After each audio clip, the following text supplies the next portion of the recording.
Lokrashtra news network, जनसामान्यांचा बुलंद आवाज.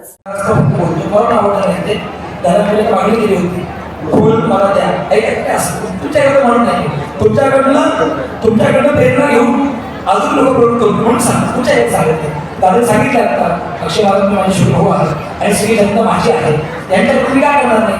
दादांनी आपल्या या उत्सवाकरता रुपये 5 रुपये आपल्याकडे आहेत.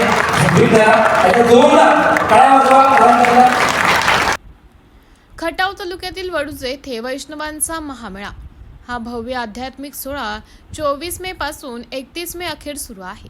दरम्यान शुक्रवारी 29 मेच्या कीर्तन सोहळ्यात वारकरी संप्रदाय सेनेचे अध्यक्ष हरिभक्त पारायण अक्षय महाराज भोसले यांची सुश्राव्य कीर्तन सेवा पार पडली. या कीर्तन सेवेस खटाव कोरेगावचे आमदार महेशदादा शिंदे यांनी सुरुवातीपासूनच आपली उपस्थिती दर्शवली. कीर्तनामध्ये अक्षय महाराज यांनी भव्य अशा सोहळ्याच्या अनुषंगाने आपण प्रत्येकजण वारकरी संप्रदाय तसेच आध्यात्मिक कार्यक्रमांसाठी काहीतरी देणं लागतो असं सांगून आमदार महेश शिंदे यांच्याकडे बघून देणगीबाबत गुगली टाकली. त्यावर कीर्तन संपन्न झाल्यानंतर आमदार महेश शिंदे यांनी अक्षरशः षटकार मारत उपस्थितांची मनं जिंकली. दरम्यान आमदार महेश शिंदे यांनी पारायण सोहळा खर्चापोटी 5 लाख रुपयांची देणगी जाहीर केली. आमदार महेशदादा शिंदे व अक्षय महाराज यांच्यात नेमकं काय घडलं, पहा सविस्तर रिपोर्ट. आम्हाला 10 करोड साठी तर काय केलं पाहिजे ते दिले पाहिजे. त्यामुळं आपल्या सगळ्यांच्या सहकार्याने हा उत्सव संपन्न होतोय. मला वाटतंय हा उत्सव अधिकत होत राहील आणि प्रकारे कमी असेल तर काळजी करू नका असं माझे कीर्तन सांगितलेलं आहे. आणि दादा तुमच्या परवानगीशिवाय बोलतो, आयुष्यात तुम्हाला काय मागणार नाही. म्हणजे देवाची माऊली माझ्या तेवढी कृपा आहे. माऊली देवाला म्हटलं जेव्हा खेळण्यात मला क्रिकेट खेळायचं, देवाला अक्षय क्रिकेट विना घ्या अखबार घ्या म्हटलं ते पण देव सध्या क्रिकेट खेळायचं. काय पाहिजे काय देवा शेड्यू पाहिजे कसला रमला पाहिजे. संसारात मला खूप भेटते बसला आयुष्य तिथे आपल्याला खड्डा मारला पाहिजे म्हणा. देवाला काय पाहिजे शेड्यू पाहिजे कसला देवा रबराचा देवाला रबराचा काय म्हणतात भजन करतो कीर्तन करतो नामस्मरण करतो हा रबराचा वागतो सोन्याचा काय म्हणतो मी देव इतका उदार बाकीचा रबराचा दिला कशाला सोन्याचा. त्यामुळे तुमच्याकडनं मला व्यक्तिगत आयुष्यात काहीही नको. वेळ पडली तरी हात मारा जेवढा सत्र मोकळा होईल. पण आता मात्र हा सगळा पंक्ती प्रपंच मोठा आहे आणि हा खेळ नव्हे इकडे आता म्हणून वेळ आमच्याकडं खूप माणसं होती. मी एकटाच 50 लाख देतो, मी एकटाच 60 लाख देतो, मी एकटाच 1 करोड देतो. माऊलीने सांगितलं, रणशिंगे महाराजांनी सांगितलं, धीरदादांनी सांगितलं, सगळ्या 7 करोडीने सांगितलं. महाराज एकाचे 50 लाख घेण्यापेक्षा पारंपरिक 5-5 रुपये घेऊ. मला वाटतं की त्या 5-5 रुपयानं हा सगळा हा पूर्ण प्रपंच उभा राहिला. मला आपण कुठे आहोत समर्पण आयुष्यात सगळ्यांना सोंग करता येत नाही. तर दादा अक्षय महाराज भोसलेंना व्यक्तिगत काही नव्हतं, पण मी जर तुमचा छोटा भाऊ असेल तर माझ्या या सगळ्या भावनांनी हा जो काय सगळा बंधू प्रपंच केला आहे. काल आम्हाला आमच्या वहिनी साहेब विचार आईसाठी विचार मागली शांत सजेने का आमच्या आईसाठी देऊन गेले म्हणजे काय छेडी छेड आदेश असं झालं. पण आम्हाला आई साहेब म्हटले मला घर आई कसं असतं आई सामावून घेतली ते खरं नको म्हणते बघा आई काय म्हणते गे बघा बाप आल्या बापाकडे आई बघा मग काय सांगितलं धरा सगळी लेकरं म्हटली आई नको थोडं काम तरी बघायचं नाही. मग थांबा दादा काहीच नको पण मी पूर्ण आग्रह करणार खरं त्या काय मस्त बोलू सुद्धा पण आमच्या भावना सगळे धावपळ वागतात. मगाशी थोडासा हिशोब घेतला पुढे रणशिंगे पुढे पुढे वा हा धीरज पुढे धीरज आहे. बरं एकदा तुम्ही सगळ्यांनी या सप्ताह कमिटी करता या टाळकऱ्यांकरता या पक्षाधिकाऱ्यांकरता अगदी तिथे टाकणाऱ्या 17 वाला माणूस ते आपण स्वतः सगळ्यांना जोडला काढावं जोर. कारण आज या ठिकाणी प्रथम तर मी संयोजन कमिटी उशीर झालाय सगळ्यांचं नाव घेत नाही, पण सगळ्यांचंच या ठिकाणी आभार मानतो. आपण सगळे या ठिकाणी आलो. संसारूपी जीवनामध्ये जे मनाचं मालिन्य येतं, रोज सगळ्या विचारांनी आपल्याला झगडून टाकलेलं असतं. माझे युवा सहकारी मित्र अक्षय महाराजांनी याच्यावरतीच आज ही कीर्तन सेवा दिली. त्या देहाच्या अशुद्धी जोपर्यंत आपण काढणार नाही तोपर्यंत भगवंत प्राप्त होणार नाही. जोपर्यंत मन शुद्ध होत नाही, जोपर्यंत चित्त शुद्ध होत नाही, शरीर शुद्ध होत नाही, तोपर्यंत भगवंताची प्राप्ती नाही. केवढा मोठा विचार या संप्रदायाचा घेऊन त्यांचे स्टेजवर कीर्तनकार या ठिकाणी काम करतात. आपण सगळे या ठिकाणी सम्मिलित झाला तर तुम्हालाही या ठिकाणी धन्यवाद देतो. आज महाराज काही लोक आहेत ते आम्हाला सांगतात की अध्यात्मशास्त्र हे अंधश्रद्धाशास्त्र, फार तत्व ते सांगायचे. आमच्या प्रमाणात ज्ञान म्हणजे आत्मज्ञान पाहावे आपणाशी आपण. मला मी कॉलेजला असताना माझी गुरु काळ सिद्धेश्वर स्वामीजींच्याकडे गेलो होतो आणि काल माझ्या मित्रांनी विचारलं त्यांनी काय सांगितलं. तर मी त्याला सांगितलं होतं की ध्यानाला बसायचं, आत्मनावरती त्या ठिकाणी आत्मतत्वावरती तुम्ही ध्यान केंद्रित करायचं, नासिकाग्रावर केंद्रित करायचं आणि ती ज्योत पाहिजे. तो हसला. हे सगळं थोकांड आहे मला. अरे सूक्ष्म देहाचा अभ्यास आमच्या सर्व पूर्वजांनी आम्हाला करायला सांगितला. सूक्ष्म देहशास्त्र हे आम्हाला शिकवलं. आम्हाला तर हा देह भौतिक देहावरती आज या ठिकाणी शास्त्र पुढे चाललेलं असताना हे सगळे लोक आपल्याला सूक्ष्म देहावरती शिकवतात. तुम्ही विचार करा, आज क्वांटम फिजिक्स हे जगामध्ये सर्वश्रेष्ठ शास्त्र म्हणून पुढे येत आहे. क्वांटाचा अर्थ काय? सूक्ष्म कण, जो दैवी कण, त्याच्यामध्ये ताकद आहे. अरे आम्हाला हे शिकवलं. अरे ऊर्जा कशात आहे? सूक्ष्म जीवामध्ये आहे. ऊर्जा या देहामध्ये सूक्ष्म जीव आणि म्हणून त्या जीवात्म्याची या ठिकाणी आपल्याला उपासना करायला सांगितली, त्याला जाणून घ्यायला सांगितलं. एवढं महत्शास्त्र आपल्या पूर्वजांनी आपल्याला दिलं. हे प्रगतशास्त्र आहे. अध्यात्मशास्त्र हे प्रगतशास्त्र आहे. तुम्ही बघा, ताप आला, थंडी आला, सगळ्यावरती औषध आहे. सुख आणि दुःखावरची एखादी बरी मला दाखवा. करोड रुपये मिळाले, सुख मिळालं. आता काहीतरी वाईट झालंय, 1 लाख रुपये गेले, घरात काहीतरी वाईट झालं, दुःख झालंय, त्याच्यावरती बळी दाखवा. मेंदू मिळवायची बळी मिळेल, मेंदू सुधारवायची बळी एकदाच मिळेल. प्रगतशास्त्र मानसशास्त्र कुठलं असेल तर ते अध्यात्मशास्त्र आहे. आणि आमच्या सर्व संतांनी तेच सांगितलंय, हरिमुखे म्हणा, हरिमुखे म्हणा, पुण्याची गणना करी. अरे मुखानं हरी म्हणल्यानंतर नामस्मरण घेतल्यानंतर कुठलं पुण्य होतं? हे शरीर शुद्ध झाल्यानंतर जे आपला संसार सुखी होतो, आपण निरोगी आयुष्य जगतो आणि सुखी आणि समाधानी कुटुंबालाही ठेवतो, हे सगळ्यात मोठं पुण्य असतं. आणि हे आमच्या पूर्वजांनी शिकवलं. त्या आजच्या प्रगत शास्त्रामध्ये सुद्धा तुम्ही शिकवू शकत नाही. प्रगत शास्त्र आमच्या तुकोबारायांनी आणि ज्ञानोबा मुलींनी त्या काळामध्ये शिकवलं. हे एवढं सिद्ध सनातन संस्कृतीचे एवढं अगाध ज्ञान सोपं करून आम्हाला दिलं. आणि त्याचं एक पुढचं एवढी मोठी धुरा आमची सगळी तरुण संत मंडळी या ठिकाणी तिथे मला वारकरी संप्रदायाच्या सगळ्या संत सज्जनांचा या ठिकाणी अभिमान वाटतो. कधी कधी मला जेव्हा पडतो हे काढून कसं घातलं असतं बरं रोज टीव्हीवरती बघताय डोकं फुटायची माझीच वेळ. मला म्हणतात असं का करतात? युद्ध आहे, युद्धामध्ये मात्र सर्वात असंभव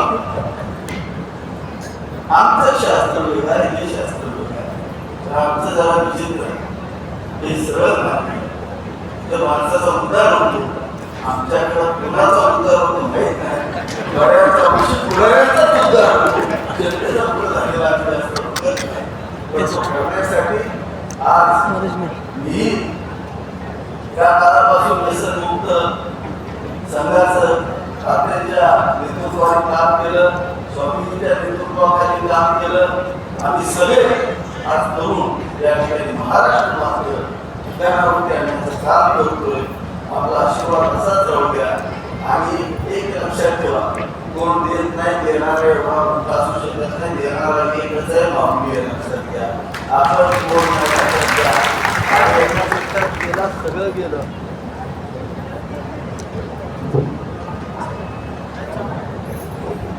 एका मिनिटात होत्याचं नव्हतं होतं बघा तिकडे इराणकडून सगळे ड्रोन आले हजारो कोटी रुपयाची घरं होती एका मिनिटात मिसाईल पडली त्या घराची किंमत 1 कोटी रुपये झाली आणि 1 कोटी रुपये देऊन सुद्धा तिथं कोण राहायला जात नाही महाराज एका महिन्यापूर्वी 1000 कोटीचं घर एका कोटीवालं विचार करा काही राहत नाही त्यामुळे देणारा कोण असतो आणि घेणारा कोण नसतो पण एक गोष्ट स्वामीजी सांगतात अध्यात्मशास्त्रातल्या माणसांनी मागायला कधी लाजायचं नाही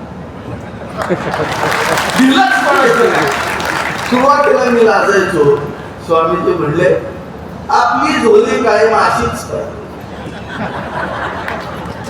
त्या शिवाय देतच नाही आणि न देणाऱ्यांच्याकडून घेणं हे खऱ्या महाराजांचं लक्षण असतं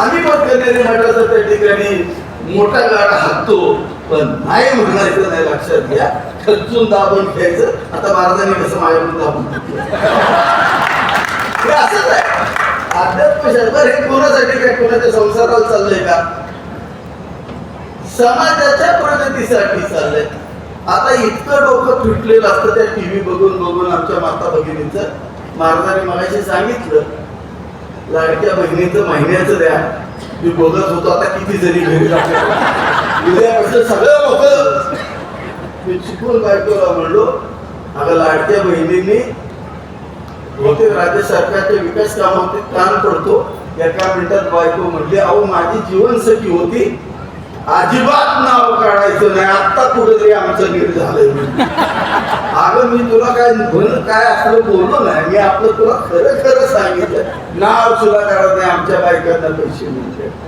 आम्हाला माहितीये तुम्ही आला तेव्हा महाराज घरामध्ये घाबरत आला होता सासूला घाबरत होता नवऱ्याला असं करून बघत होता तेव्हा 2 पोरं झाली लेकर झाली तेव्हा मात्र आमच्याकडे बघायचं बंद झाला सासू तुमची झाली कधी आम्हाला कळलं नाही आता त्या घरात आम्ही गेलो ना आलो तर आम्हाला कोणी शिरत नाही एवढी मोठी कला तुमच्यात आहे तुमच्याकडून कोण घेणार महाराज तिकडून पाहिजे तेवढं होईल त्या माऊलीच्या मनात आल्याशिवाय काय होणार नाही त्यांनी सोडायला शिकलं पाहिजे पण ते काय सुटायचं लय फिक्सायचं मोबाईलचं रिचार्ज आहेच आईला काय लागलं तर 70 वर्षाची झाली माझी म्हातारी तर 80 वर्षाची नको 89 वर्षाची झाली तरी सुद्धा अजून माहेरचं माझं कसं चाललंय का माझं कसं चाललंय अजून सुटलं नाही आमच्या बाबा बरोबर 49 काय 59 वर्ष संसार तुमचा सुटत नाही एवढ्या गाठी त्यांच्या तेव्हा महाराज त्यांच्या बाबतीत नाही तर उद्या एवढा भाग नव्हता व्हायचा महाराला वाटलं तर करा निश्चित करा एक सांगतो तुम्ही जर भगवंताच्या चरणी जर काही दिलं तर भगवंत तुम्हाला तुमच्या संसार रूपानं भरपूर देणार लक्षात घ्या आज तुम्ही जरा पुण्यवान आहात पण काही माऊली आहे मर्सिडीज मधून फिरतात मोठ मोठ्या हेलिकॉप्टर मधून फिरतात आणि पोरं कुठे असतात येताना रात्री शिकून असतात लक्षात घ्या काय त्या माऊलीला त्या ठिकाणी सुख मिळत असेल, आज तुम्ही इथं थांबलाय, निश्चित तुमचा संसार या ठिकाणी तुझ्याशिवाय राहणार नाही. पुनश्च एकदा आपण सगळ्यांनी या ठिकाणी यथोचित सत्कार केला. माझं व्यासपीठ नाही म्हणून मी बाजूला असतो, ते आमच्या महाराष्ट्राचं. त्यांना आपलं ते डिपार्टमेंट दिले, त्यांनी सांगितलं फुल तेवढं फुल तेवढं विसरू नका, एवढंच आमची इच्छा आहे. कारण मोदी सारखा माणूस आहे म्हणून हा देश आहे. पहिला योगी पुरुष या राष्ट्राचा पंतप्रधान झाला, ज्याला आई नाही, कसली चिंता नाही, त्याला संसार नाही, काय नाही, फक्त या भारताचा संसार करण्याचं काम तुम्ही जसा त्या संपूर्ण समाजाची धुरा वाहताय तशीच धुरा आज मी मुक्ती वाहतोय. आपणही सगळ्यांनी अशा महान योग्याला साथ दिली पाहिजे. त्यांनी 3 गोष्टी सांगितल्या, तेवढ्याच करणार आणि थांबणार. महाराज फार महत्वाचं. 3 गोष्टी 2 मिनिटात सांगणार. मोदीजींनी सांगितलं सोनं खरेदी करू नका.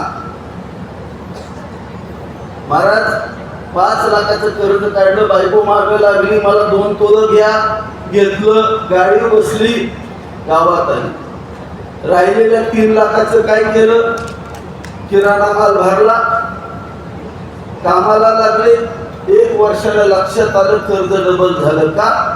2 लाखाचं सोनं घेतलं होतं. मोदी सोनं घेऊ नका म्हणतात, कारण ते पैसे जर तुम्ही धंद्याला वापरले तर त्याच्यापेक्षा जास्त पैसे होतात, ते लक्षात घ्या. दुसरं एक त्यात महत्वाचं आहे, आणि खरं सांगतो, एक हिरा आहे माझ्याकडं, सांगणार नाही त्याची किती किंमत आहे, पण आता त्याची किंमत 1.5 लाख रुपये झाली. का? प्रयोगशाळेत तयार झाला. भविष्यात सोनं सुद्धा प्रयोगशाळेत तयार होऊ शकतं आणि 1.5 लाखाचं सोनं 30,000ला मिळू शकतं. म्हणून आज रशियासारखे सुद्धा देश ते विकायला लागलेले आहेत. आज काही गोष्टी आपले पंतप्रधान बोलू शकत नाही, धोका वेळीच ओळखा, म्हणून त्या गोष्टी सांगताय. दुसरी गोष्ट सांगितलं, पाम तेल आणि सोयाबीन तेल खाऊ नका, शेंगतेल खा.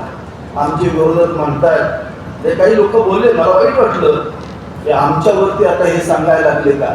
पण पाम तेल आणि सोयाबीन तेलानं 100% साखर वाढते, डायबिटीस होतो आणि हार्ट अटॅक येतो, आणि सिद्ध झालंय. हे सिद्ध झालंय. म्हणून आरोग्यदायी जीवनासाठी ते सांगतात शेंगतेल खा. जर त्याला खायचं नसेल, ज्याला मुंडीवले राग असेल, माझी विनंती आहे, त्यांना रोज सकाळ दुपार संध्याकाळ आपल्या पोरा बाळांना 2-2 किलो पाम तेल बाजार, काही अडचणीचं नाही. आणि ज्याला सोनं खरेदी करायचे त्यांना रोज 8 किलो बायकोला सोनं घेतलं तरी काय अडचण नाही. पण ते विनाकारण त्याची काही मापं काढत बसू नका.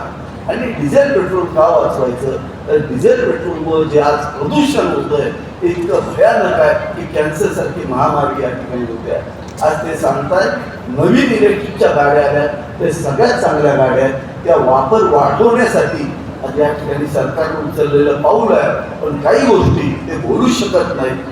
एवढ्या 3 गोष्टी, त्याचा गैरसमज तेवढा करून घेऊ नका.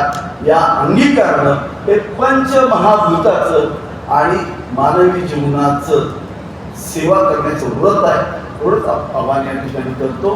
थांबतो. रामकृष्ण. लोकराष्ट्र न्यूज, एक विचार समाज विकासाचा, वेगवान आढावा ताज्या घडामोडींचा. बातम्यांबरोबरच शेती, उद्योग, शिक्षण, साहित्य, कला, मनोरंजन आणि बरंच काही. जनतेच्या सर्वांगीण विकासासाठी सदैव तत्पर असणारं, तुमचं आमचं आपलंसं वाटणारं लोकराष्ट्र न्यूज एजन्सीचं परिपूर्ण news channel Lokrashtra news network. Like करा, सबस्क्राईब करा आणि हो, शेअर करायला विसरू नका.